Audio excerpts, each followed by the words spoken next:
श्री गणेशाय नमः। वायव्य संहिता। योग के अनेक भेद, उसके 8 और 6 अंगों का विवेचन।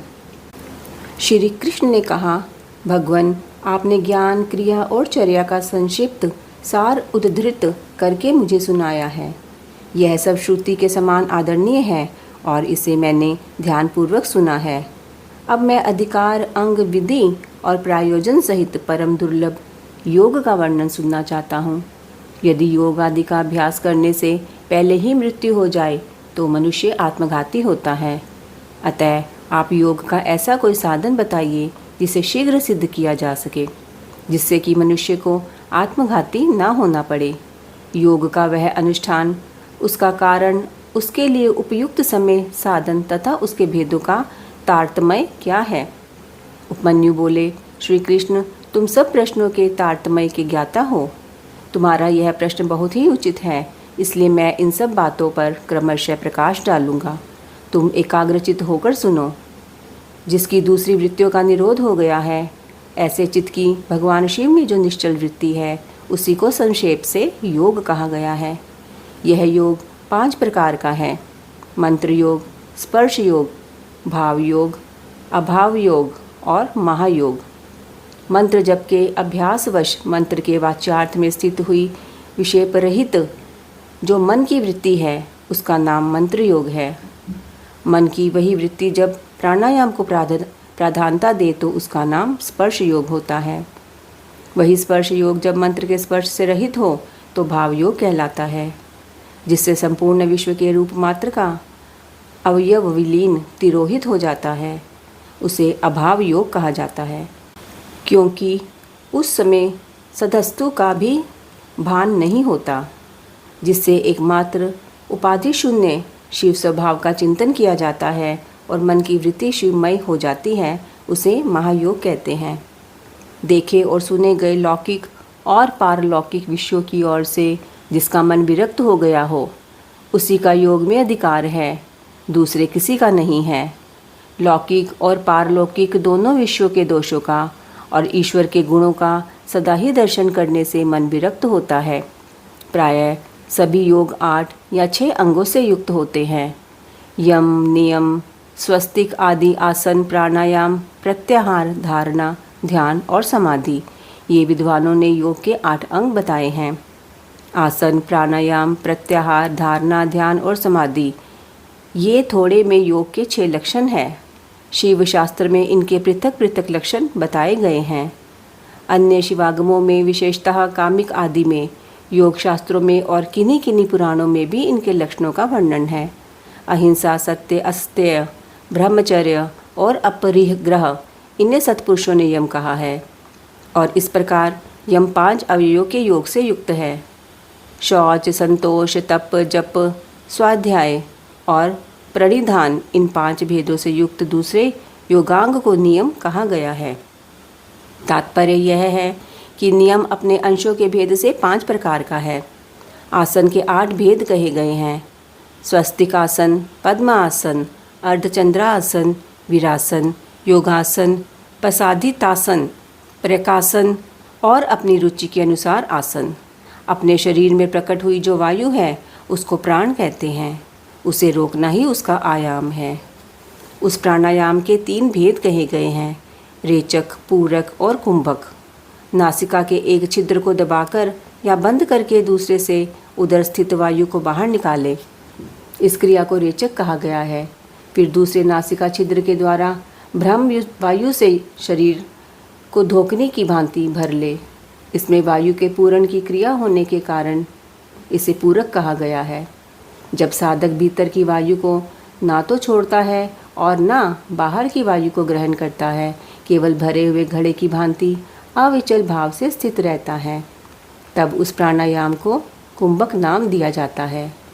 योग के साधक को चाहिए कि वह रेचक आदि तीनों प्राणायामों को ना तो बहुत जल्दी जल्दी करे और ना बहुत देर से करे। साधना के लिए उद्यत हो क्रम योग से उसका अभ्यास करे। रेचक आदि में नाड़ी शोधन पूर्वक जो प्राणायाम का अभ्यास किया जाता है, उसे स्वेच्छा से उत्क्रमण पर्यंत करते रहना चाहिए। यह बात योग शास्त्र में बताई गई है। कनिष्ठ आदि के क्रम से प्राणायाम 4 प्रकार का कहा गया है। मात्रा और गुणों के विभाग तारतम्य से ये भेद बनते हैं। 4 भेदों में जो कन्यक या कनिष्ठ प्राणायाम है, यह प्रथम उद्घात कहा गया है। इसमें 12 मात्राएं होती हैं। मध्यम प्राणायाम द्वितीय उद्घात है, उसमें 24 मात्राएं होती हैं। उत्तम श्रेणी का प्राणायाम तृतीय उद्घात है, उसमें 36 मात्राएं होती हैं। उससे भी श्रेष्ठ जो सर्वतोत्कृष्ट चतुर्थ प्राणायाम है, वह शरीर में संवेद और कंप आदि का जनक होता है।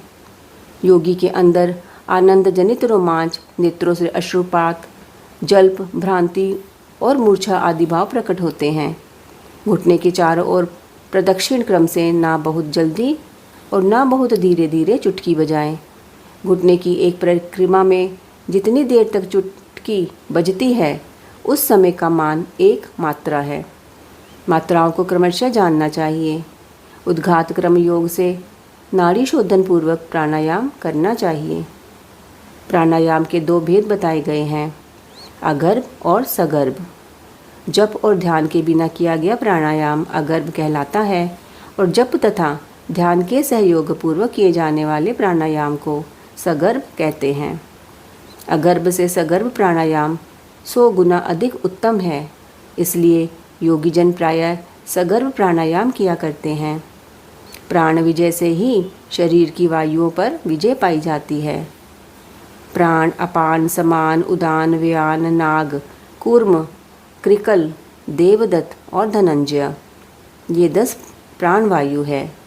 प्राण प्रयाण करता है, इसलिए इसे प्राण कहते हैं। जो कुछ भोजन किया जाता है, उसे जो वायु नीचे ले जाती है, उसको अपान कहते हैं। जो वायु संपूर्ण अंगों को बढ़ाती हुई उनमें व्याप्त रहती है, उसका नाम व्यान है। जो वायु मर्म स्थानों को उद्वेजित करती है, उसकी उदान संज्ञा है। जो वायु सब अंगों को समभाव से ले चलती है, वह अपने उस समन्वय रूप कर्म से समान कहलाती है। मुख से कुछ उगलने में कारणभूत वायु को नाग कहा गया है। आंख खोलने के व्यापार में कूर्म नामक वायु की स्थिति है। छींक में कृकल और जम्भाई में देवदत्त नामक वायु की स्थिति है। धनंजय नामक वायु संपूर्ण शरीर में व्याप्त रहती है। वह मृतक शरीर को भी नहीं छोड़ती। क्रम से अभ्यास में लाया हुआ यह प्राणायाम जब उचित प्रमाण या मात्रा से युक्त हो जाता है, तब वह कर्ता के सारे दोषों को दग्ध कर देता है और उसके शरीर की रक्षा करता है। प्राण पर विजय प्राप्त हो जाए तो उससे प्रकट होने वाले चिन्हों को अच्छी तरह देखें। पहली बात यह होती है कि विष्ठा, मूत्र और कफ की मात्रा घटने लगती है। अधिक भोजन करने की शक्ति हो जाती है और विलंब से सांस चलती है। शरीर में हल्कापन आता है। शीघ्र चलने की शक्ति प्रकट होती है। हृदय में उत्साह बढ़ता है। स्वर में मिठास आती है। समस्त रोगों का नाश हो जाता है। बल, तेज और सौंदर्य की वृद्धि होती है। धृति, मेधा, युवापन, स्थिरता और प्रसन्नता आती है। तप, प्रायश्चित, यज्ञ, दान और व्रत आदि जितने भी साधन हैं, ये प्राणायाम के 16वीं कला के भी बराबर नहीं हैं। अपने अपने विषय में आसक्त हुई इंद्रियों को वहाँ से हटाकर जो अपने भीतर निगृहीत करता है, उस साधन को प्रत्याहार कहते हैं। मन और इंद्रियां ही मनुष्य को स्वर्ग तथा नरक में ले जाने वाली हैं। यदि उन्हें वश में रखा जाए तो वे स्वर्ग की प्राप्ति कराती है और विषयों की ओर खुली छोड़ दिया जाए तो वे नरक में डालने वाली होती हैं। इसलिए सुख की इच्छा रखने वाले बुद्धिमान पुरुष को चाहिए कि वह ज्ञान वैराग्य का आश्रय ले। इंद्रिय रूपी अश्व को शीघ्र ही काबू में करके स्वयं ही आत्मा का उद्धार करे। चित्त को किसी स्थान विशेष में बांधना, किसी ध्येय विशेष में स्थिर करना, यही संक्षेप से धारणा का स्वरूप है। एकमात्र शिव ही स्थान है, दूसरा नहीं, क्योंकि दूसरे स्थानों में त्रिविध दोष विद्यमान है। किसी नियमित काल तक स्थान स्वरूप शिव में स्थापित हुआ मन जब लक्ष्य से च्युत न हो तो धारणा की सिद्धि समझना चाहिए, अन्यथा नहीं। मन पहले धारणा से ही स्थिर होता है, इसलिए धारणा के अभ्यास से मन को धीर बनाएं। अब ध्यान की व्याख्या करते हैं। ध्यान में ध्येय चिंतायाम यह धातु माना गया है। इसी धातु से लयुट प्रत्यय करने पर ध्यान की सिद्धि होती है।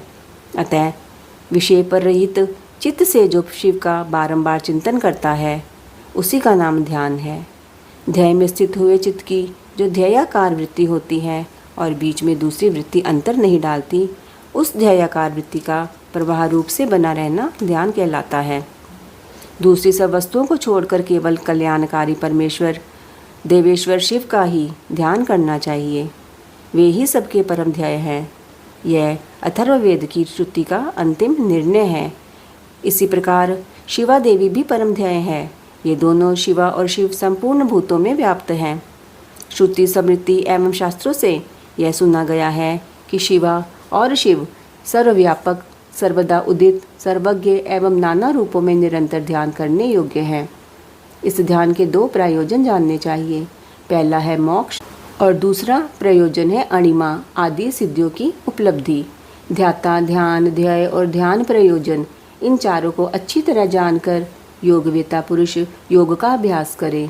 जो ज्ञान और वैराग्य से संपन्न, श्रद्धालु, क्षमाशील, ममता रहित तथा सदा उत्साह रखने वाला है, ऐसा ही पुरुष ध्याता कहा गया है। अर्थात वही ध्यान करने में सफल हो सकता है। साधक को चाहिए कि वह जप से थकने पर फिर ध्यान करे और ध्यान से थक जाने पर पुनः जप करे। इस तरह जप और ध्यान में लगे हुए पुरुष का योग जल्दी सिद्ध होता है। 12 प्राणायामों की एक धारणा होती है, 12 धारणाओं का ध्यान होता है और 12 ध्यान की एक समाधि कही गई है। समाधि को योग का अंतिम अंग कहा गया है। समाधि से सर्वत्र बुद्धि का प्रकाश फैलता है। जिस ध्यान में केवल ध्यान ही अर्थ रूप से भासता है, ध्याता निश्चल महासागर के समान स्थिर भाव से स्थित रहता है और ध्यान स्वरूप से शून्य सा हो जाता है, उसे समाधि कहते हैं। जो योगी ध्येय में चित्त को लगाकर सुस्थिर भाव से उसे देखता है और बुझी हुई आग के समान शांत रहता है, वह समाधिस्थ कहलाता है। वह ना सुनता है, ना सूंघता है, ना बोलता है, ना देखता है, ना स्पर्श का अनुभव करता है, ना मन से संकल्प विकल्प करता है, ना उसमें अभिमान की वृत्ति का उदय होता है और ना वह बुद्धि के द्वारा ही कुछ समझता है, केवल काष्ठ की भांति स्थिर रहता है। इस तरह शिव में लीन चित्त हुए योगी को यहाँ समाधिस्थ कहा जाता है।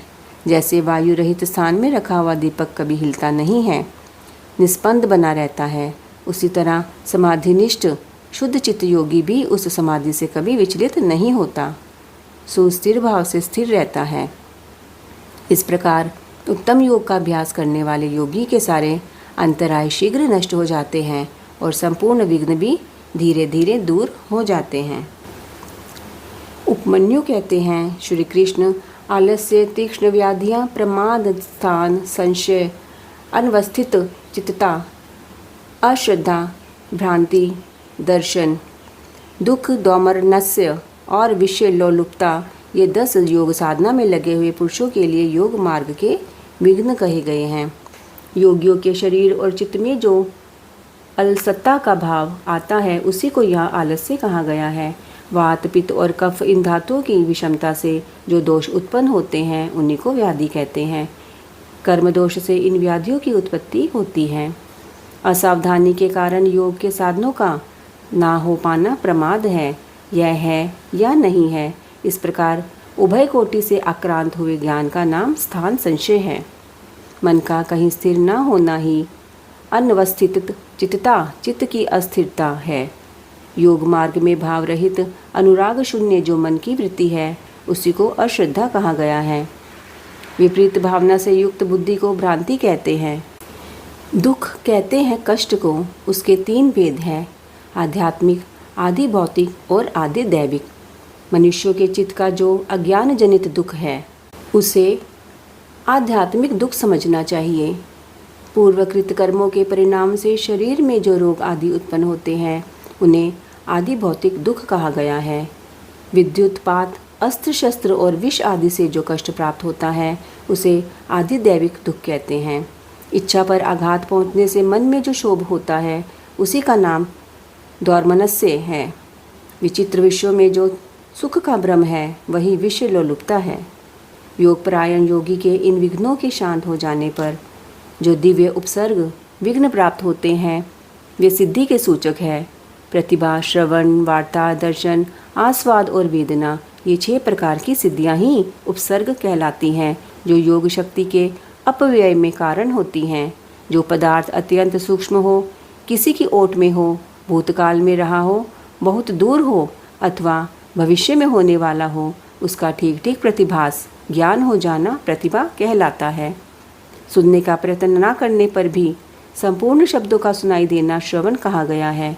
समस्त देहधारियों की बातों को समझ लेना वार्ता है। दिव्य पदार्थों का बिना किसी प्रयत्न के दिखाई देना दर्शन कहा गया है और दिव्य रसों का स्वाद प्राप्त होना अस्वाद कहलाता है। अतः करण के द्वारा दिव्य स्पर्शों का तथा ब्रह्मलोक तक के गंधादि दिव्य भोगों का अनुभव वेदना नाम से विख्यात है। सिद्ध योगी के पास स्वयं ही रत्न उपस्थित हो जाते हैं और बहुत सी वस्तुएं प्रदान करते हैं। मुख से इच्छानुसार नाना प्रकार की मधुरवाणी निकलती है। सब प्रकार के रसायन और दिव्य औषधियाँ सिद्ध हो जाती हैं। देवांगनाएं इस योगी को प्रणाम करके मनोवांछित वस्तुएं देती हैं। योग सिद्धि के एक देश का भी साक्षात्कार हो जाए तो मोक्ष में मन लग जाता है।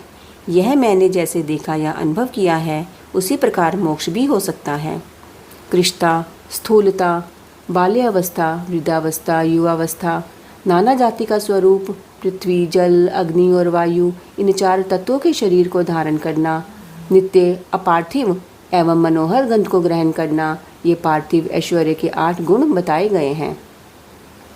जल में निवास करना, पृथ्वी पर ही जल का निकल आना, इच्छा करते ही बिना किसी आतुरता के स्वयं समुद्र को भी पी जाने में समर्थ होना, इस संसार में जहाँ चाहे वही जल का दर्शन होना, घड़ा आदि के बिना हाथ में ही जल राशि को धारण करना, जिस विरस वस्तुओं को भी खाने की इच्छा हो उसका तत्काल सरस हो जाना, जल, तेज और वायु, इन 3 तत्वों के शरीर को धारण करना तथा देह का फोड़े, फुंसी और घाव आदि से रहित होना।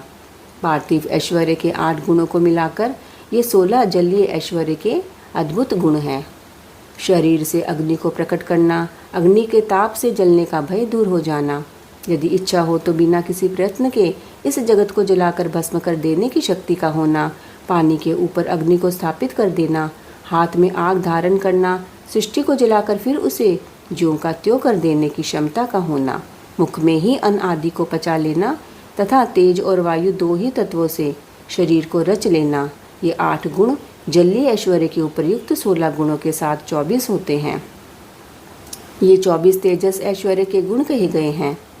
मन के समान वेगशाली होना, प्राणियों के भीतर क्षण भर में प्रवेश कर जाना, बिना प्रयत्न के ही पर्वत आदि के महान भार को उठा लेना, भारी हो जाना, हल्का होना, हाथ में वायु को पकड़ लेना, अंगुली के अग्रभाग की चोट से भूमि को भी कंपित कर देना, एकमात्र वायु तत्व से ही शरीर का निर्माण कर लेना, ये 8 गुण तेजस ऐश्वर्य के 24 गुणों के साथ 32 हो जाते हैं। विद्वानों ने वायु संबंधी ऐश्वर्य के ये ही 32 गुण स्वीकार किए हैं। शरीर की छाया का ना होना, इंद्रियों का दिखाई ना देना, आकाश में इच्छानुसार विचरण करना, इंद्रियों के संपूर्ण विषयों का समन्वय होना, आकाश को लांघना, अपने शरीर में उसका निवेश करना, आकाश को पिंड की भांति ठोस बना देना और निराकार होना। ये 8 गुण अग्नि के 32 गुणों से मिलकर 40 होते हैं। ये 40 ही वायु संबंधी ऐश्वर्य के गुण हैं। यही संपूर्ण इंद्रियों का ऐश्वर्य है। इसी को इंद्र एवं आंबर, आकाश संबंधी ऐश्वर्य भी कहते हैं। इच्छानुसार सभी वस्तुओं की उपलब्धि, जहाँ चाहे वहाँ निकल जाना, सबको अभिभूत कर लेना, संपूर्ण गुहा अर्थ का दर्शन होना, कर्म के अनुरूप निर्माण करना, सबको वश में कर लेना, सदा प्रिय वस्तु का ही दर्शन होना और एक ही स्थान से संपूर्ण संसार का दिखाई देना, ये 8 गुण पूर्वोक्त इंद्रिय संबंधी ऐश्वर्य गुणों से मिलकर 48 होते हैं। चांद्रमस ऐश्वर्य इन 48 गुणों से युक्त कहा गया है। यह पहले के ऐश्वर्य से अधिक गुण वाला है।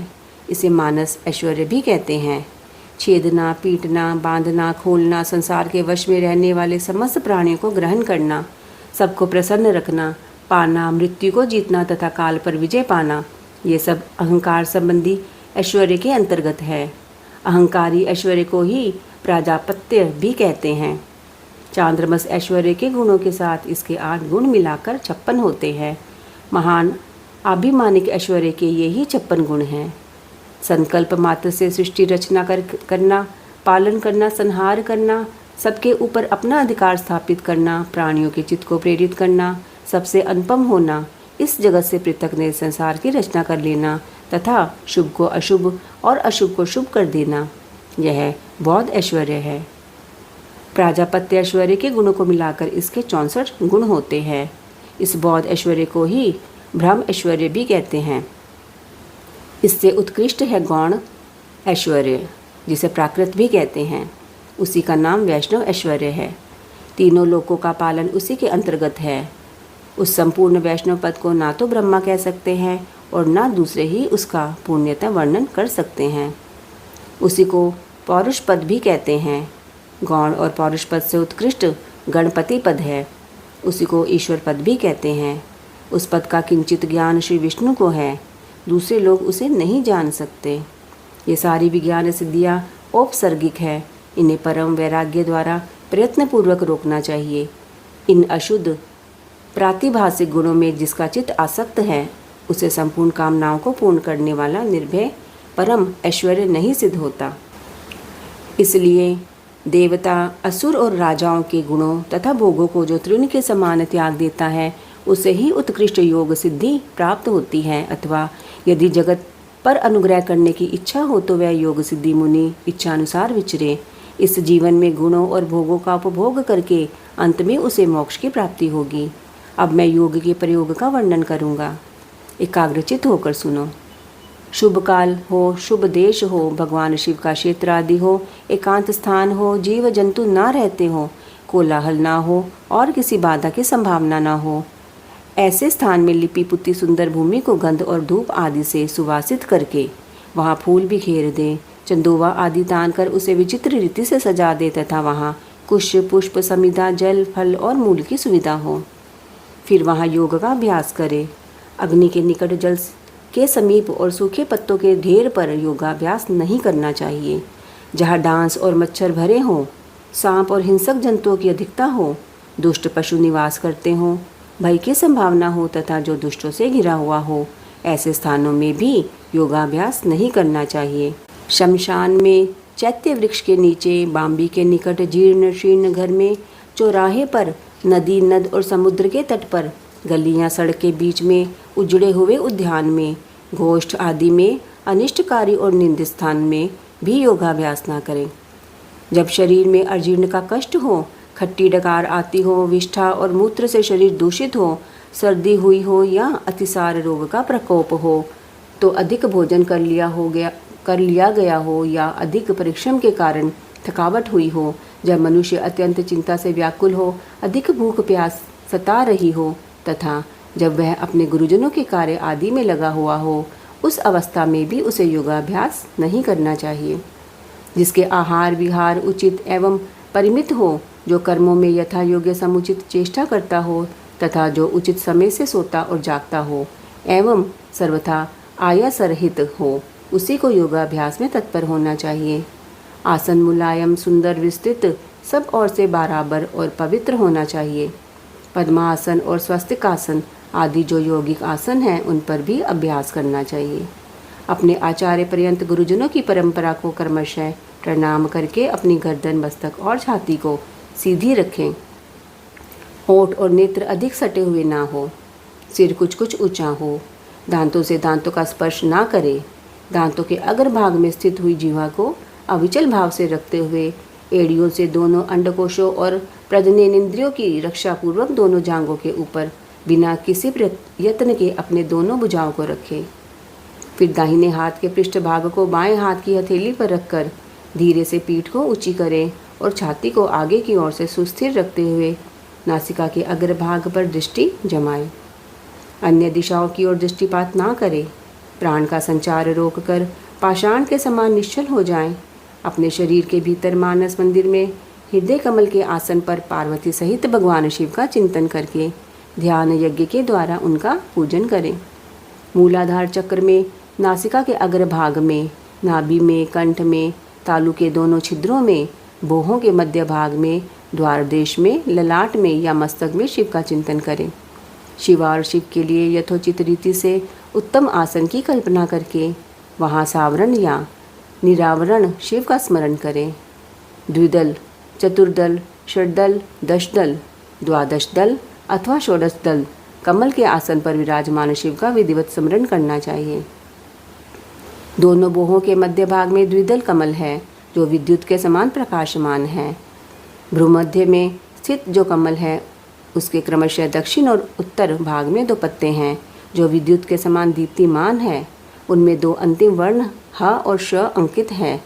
षोडश दल कमल के पत्ते 16 स्वरूप हैं जिनमें अ से लेकर अणा तक के अक्षर क्रमशः अंकित हैं। यह जो कमल है उसकी नाल के मूल भाग से 12 दल प्रस्फुटित हुए हैं जिनमें क से लेकर ठ तक के 12 अक्षर क्रमशः अंकित हैं। सूर्य के समान प्रकाशमान इस कमल के उन 12 दलों का अपने हृदय के भीतर ध्यान करना चाहिए। तत्पश्चात गोदुग्ध के समान उज्ज्वल कमल के 10 दलों का चिंतन करें। उनमें क्रमशः ड से लेकर फ तक के अक्षर अंकित है। इसके बाद नीचे की ओर दल वाले कमल के 6 दल हैं जिनमें बा से लेकर ला तक के अक्षर अंकित हैं। इस कमल की कांति धूम रहित अंगार के समान है। मूलाधार में स्थित जो कमल है उसकी कांति सुवर्ण के समान है। उसमें क्रमशः वा से लेकर सा तक के 4 अक्षर 4 दलों के रूप में स्थित हैं।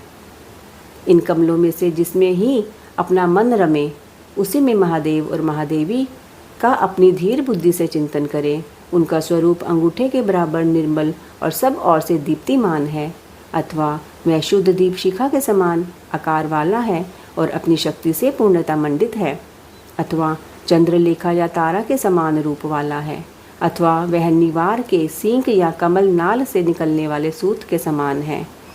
कदम्ब के गोलक या ओस के कण से भी उसकी उपमा दी जा सकती है। वह रूप, पृथ्वी आदि तत्वों पर विजय प्राप्त करने वाला है। ध्यान करने वाला पुरुष जिस तत्व पर विजय पाने की इच्छा रखता हो उसी तत्व के अधिपति की स्थूल मूर्ति का चिंतन करे। ब्रह्मा से लेकर सदाशिव पर्यंत तथा भव आदि 8 मूर्तियां ही शिव शास्त्र में शिव की स्थूल मूर्तियां निश्चित की गई हैं। मुनीश्वरों ने उन्हें घोर, शांत और मिश्र 3 प्रकार की बताया है। फल की आशा न रखने वाले ध्यान कुशल पुरुषों को इनका चिंतन करना चाहिए। यदि घोर मूर्तियों का चिंतन किया जाए तो वे शीघ्र ही पाप और रोग का नाश करती हैं।